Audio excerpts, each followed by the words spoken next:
30,000 federal workers are earning nearly $200,000 a year. That's more than 3 times what the average private sector worker makes. So, John, you say it's time for taxpayers to demand that we clean up this costly swamp.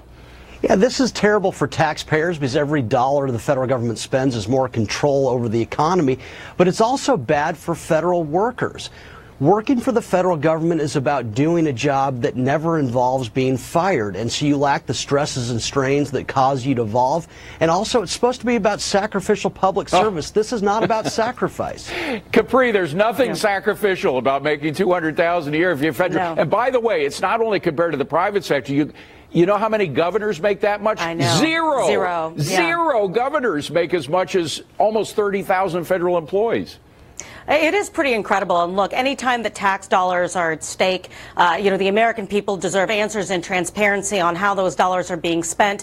But we do have to remember that in order to attract, quality individuals within the government, at the end of the day, people need to make money.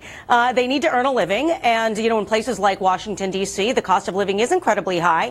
I think what we really need to look at is what are these positions that are getting this kind of money? Right. Do they warrant that kind of money? I mean, is it the head of an agency that has, hundreds of employees that are answering to that individual? Or is it something that is obscure that may be a position that needs to be eliminated? But again, we have to remember, if we want government to act like business, it needs to be as competitive as business in order to get that kind of talent to come into the government. Yeah, but EMAC, it's not just the top cream of the crop federal workers that are getting paid that much. Days off, average federal workers' days off, it comes up to 43.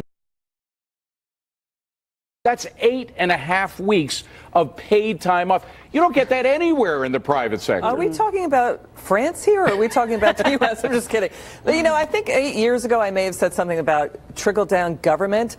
With our government is way too big. There are too many people working there doing nothing. And the people who have the time off, David, it doesn't even count the people sitting on their couches working for the federal government at home, working from home on union duties full time. I mean, that's a big problem, too. Steve, I know we need to get the best people working in the public sector, but at the same time, even when we do and pay them all this much money, the public sector doesn't seem to be working all that well, does it? Of course not, David, because there's no market discipline. When you're in private sector and you do that kind of behavior, you go out of business. So all of the reforms they put in, we're going to run it like a business, won't work because there's not that pressure. By the way, each year they evaluate federal employees, and if you don't give them the highest rating, you have a union fight.